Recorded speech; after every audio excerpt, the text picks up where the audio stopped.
বৈষম্যবিরোধী ছাত্র আন্দোলন প্ল্যাটফর্মটি বিলুপ্ত করার সিদ্ধান্ত হয়নি, জানালেন উমামা ফাতেমা। উগ্রবাদী গোষ্ঠীর মদদে নারী হেনস্থা, মন্তব্য রিজভীর।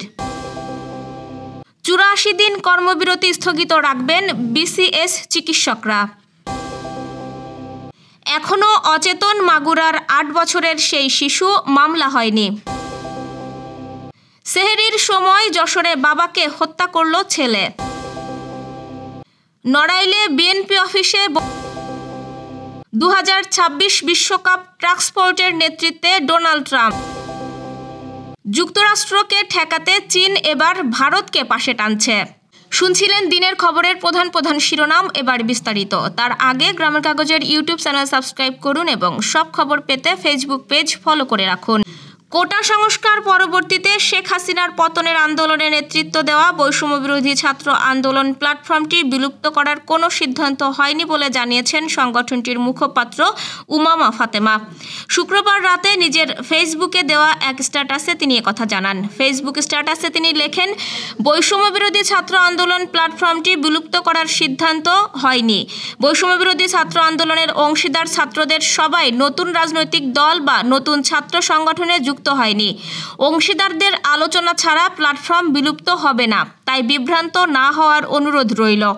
এর আগে শুক্রবার বিকেলে এক সংবাদ সম্মেলনে জাতীয় নাগরিক পার্টি এনসিপির আহ্বায়ক নাহিদ ইসলাম বলেন, বৈষম্যবিরোধী ছাত্র আন্দোলন আর আগের জায়গায় নেই। সেখান থেকে একটি ছাত্র সংগঠন তৈরি হয়েছে, রাজনৈতিক দল তৈরি হয়েছে। বৈষম্যবিরোধী বা সমন্বয়ক পরিচয়টা এখন আর এক্সিস্ট করে না।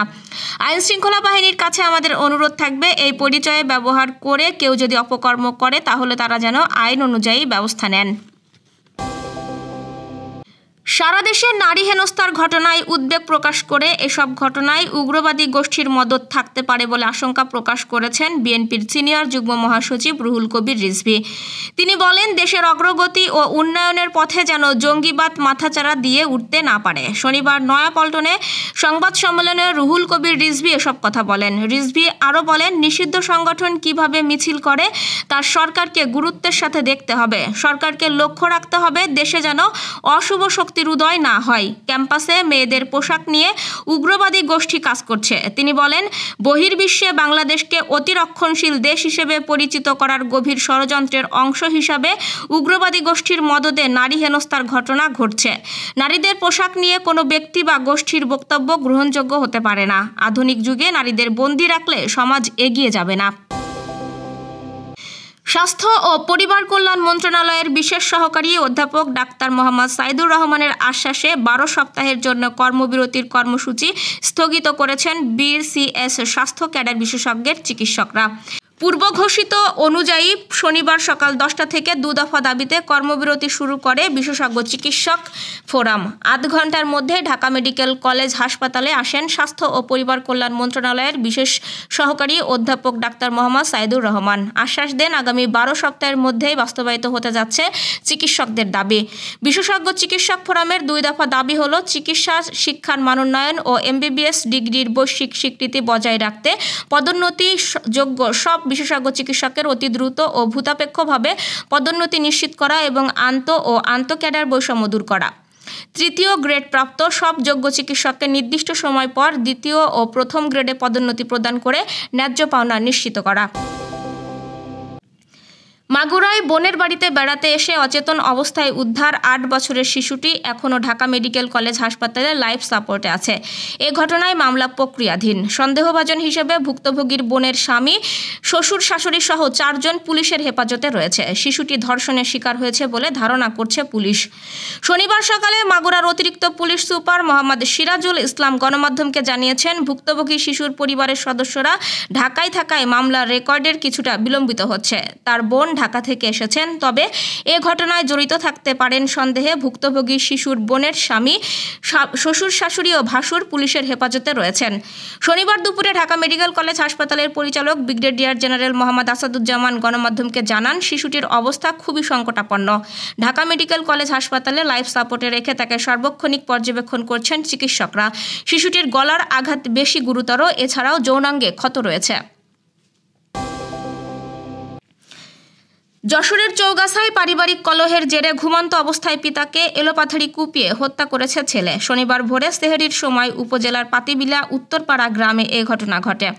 নিহতের নাম শরীফুল ইসলাম এবং ঘাতক ছেলের নাম মোহাম্মদ রমিম। নিহতের ভাই মুস্তফা জানান, বিভিন্ন বিষয় নিয়ে ছেলে রমিমের সঙ্গে গোলযোগ ছিল বাবার। 15 দিন আগে তারা পৃথক হয়ে যায়। ছেলেকে জমিজমাও বুঝিয়ে দেন। শনিবার ভোরে সেহরির সময় রমিম বাবার ঘরে ঢুকে তাকে কুপিয়ে পালিয়ে যায়। প্রতিবেশীরা গুরুতর জখম শরীফুলকে চৌগাছা উপজেলা স্বাস্থ্য কমপ্লেক্সে নিয়ে গেলে সেখানকার কর্তব্যরত চিকিৎসক তাকে মৃত ঘোষণা করেন। নড়াইলে ইউনিয়ন বিএনপির অফিসে বোমা হামলায় সহ-সভাপতি সহ 3 জন আহত হয়েছেন। শুক্রবার রাতে সদর উপজেলার সিংগাসলপুর এলাকায় এ ঘটনা ঘটে। আহতরা হলেন ইউনিয়ন বিএনপির সহ-সভাপতি বাবু মোল্লা, নিউটন গাজী এবং সৈয়দ ওয়াজেদ আলী টিটু। আহতদের মধ্যে সৈয়দ ওয়াজেদ আলী টিটুর অবস্থা আশঙ্কাজনক হওয়ায় তাকে উন্নত চিকিৎসার জন্য ঢাকা মেডিকেল কলেজ হাসপাতালে পাঠানো হয়েছে। পুলিশ জানিয়েছে, ইউনিয়ন বিএনপি অফিসে নেতাকর্মীরা আড্ডা দিচ্ছিলেন। এ সময় তাদের লক্ষ্য করে 3টি বোমা মেরে মোটরসাইকেলে পালিয়ে যায় দুর্বৃত্তরা। দুর্বৃত্তদের আটকে পুলিশের অভিযান চলছে। 2026 বিশ্বকাপের প্রস্তুতিতে সহায়তার জন্য গঠিত হোয়াইট হাউস টাস্ক ফোর্সের প্রধান হয়েছেন যুক্তরাষ্ট্রের প্রেসিডেন্ট ডোনাল্ড ট্রাম্প। যুক্তরাষ্ট্রের ভাইস প্রেসিডেন্ট জে.ডি. ভ্যান্সকে কমিটিতে ভাইস চেয়ারম্যান করা হয়েছে। তবে টাস্ক ফোর্সের দৈনন্দিন কার্যক্রম পরিচালনার জন্য একজন নির্বাহী পরিচালক নিয়োগ করা হবে। গতকাল মার্কিন প্রেসিডেন্টের কার্যালয়ে হোয়াইট হাউসে ফিফা সভাপতি জিয়ান্নি ইনফান্তিনোর সাক্ষাতের দিনে এই টাস্ক ফোর্স গঠন করেন ডোনাল্ড ট্রাম্প। আগামী বছরের জুন-জুলাইয়ে 23তম ফিফা বিশ্বকাপ অনুষ্ঠিত হবে যৌথভাবে যুক্তরাষ্ট্র, মেক্সিকো ও কানাডায়। ESPN-এর খবরে বলা হয় 2026 বিশ্বকাপ ফুটবল এমন সময় হতে চলেছে যখন উত্তর আমেরিকা মহাদেশে শুল্ক আরোপ নিয়ে উত্তেজনা বাড়ছে। জানুয়ারিতে দ্বিতীয় মেয়াদে প্রেসিডেন্টের দায়িত্ব নিয়েই প্রতিবেশী কানাডা ও মেক্সিকোর ওপর শুল্ক আরোপের ঘোষণা দেন ডোনাল্ড ট্রাম্প। এ নিয়ে যুক্তরাষ্ট্রের 2 প্রতিবেশী প্রতিক্রিয়াও দেখিয়েছে। মার্কিন প্রেসিডেন্ট হিসেবে দ্বিতীয় মেয়াদে ক্ষমতায় আসার পর চীনের বিরুদ্ধে উঠে পড়ে লেগেছেন ডোনাল্ড ট্রাম্প। এরই মধ্যে চীনের পণ্যের ওপর অতিরিক্ত শুল্ক আরোপ করেছেন। সেই সঙ্গে রাশিয়াকে কাছে টানতে নিচ্ছেন নানা উদ্যোগ। এমন পরিস্থিতিতে ভারতকে পাশে চায় চীন। শুক্রবার দেশটির পররাষ্ট্রমন্ত্রী ওয়াং ইর বার্তায় এমন ইঙ্গিতই এলো। খবর NDTV-র। ন্যাশনাল পিপলস পার্টির বৈঠকে ওয়াং বলেছেন, দিল্লি ও বেইজিংকে একত্র কাজ করতে হবে এবং আধিপত্যবাদ ও পেশি শক্তির রাজনীতির বিরুদ্ধে উভয় দেশকে একত্রে দায়িত্ব দিতে হবে। এছাড়া ওয়াং তার ভাষণে ভারতের প্রধানমন্ত্রী নরেন্দ্র মোদীর প্রশংসা করেন। তিনি বলেন, যদি এশিয়ায় 2 সর্ববৃহৎ অর্থনীতির দেশ এক হয় তাহলে আন্তর্জাতিক সম্পর্কের দিক থেকে গ্লোবাল সাউথের ভবিষ্যৎ অত্যন্ত উজ্জ্বল। এই ছিল দুপুরের আয়োজন। সাথে থাকার জন্য ধন্যবাদ।